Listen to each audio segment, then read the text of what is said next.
Eh bien, d'après les femmes, ce hobby est le moins attractif chez les hommes, lire des BD et des mangas. Alors pourquoi cette passion est perçue comme un red flag chez les hommes? Eh bien parce que pour beaucoup de femmes, un homme qui aime les BD ou les mangas serait immature, peu ambitieux ou déconnecté de la réalité. Et ce qui n'est pas, c'est qu'on a toujours tendance à représenter les mecs fans de BD un peu comme les persos dans Big Bang Theory, alors qu'en réalité, c'est pas toujours ça. Manque d'ambition, enfantillage, immature.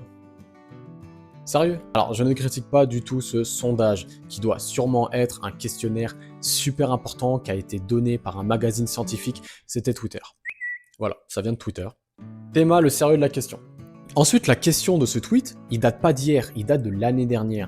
Il est intéressant, mais il n'est pas assez approfondi. J'aimerais beaucoup qu'on retrouve les statistiques de ce questionnaire. Combien de personnes ont répondu à ce questionnaire, la tranche d'âge et surtout le milieu social où évoluent ces personnes-là.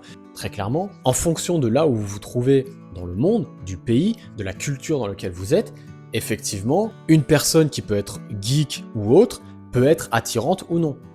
Maintenant, il faut arrêter avec les clichés de « nous sommes immatures, on sort pas de chez nous, on pense qu'à jouer aux jeux vidéo ». C'est faux, c'est faux. Les geeks, oui, ça peut collectionner des figurines. Oui, ça peut lire des mangas. Oui, ça joue à des jeux vidéo. Et est-ce que ça les rend moins intéressants que quelqu'un qui préfère la mécanique ou la F1 ?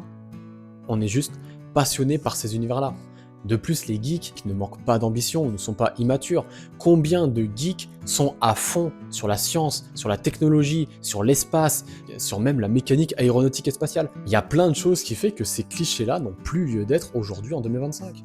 Un geek, c'est plus du tout comme le mec qu'on voit dans South Park. Maintenant, ça reste un sujet super important. Et d'ailleurs, j'invite OneFM, s'il tombe sur cette vidéo, de pourquoi pas qu'on puisse discuter de cette question et de l'univers geek, cosplay en général. Ça me ferait super plaisir de pouvoir en discuter, de débattre avec eux. Et je vous invite, vous, à me dire en commentaire, est-ce que oui ou non, une personne geek est potentiellement moins attirante qu'une autre personne avec une différente passion, et pourquoi?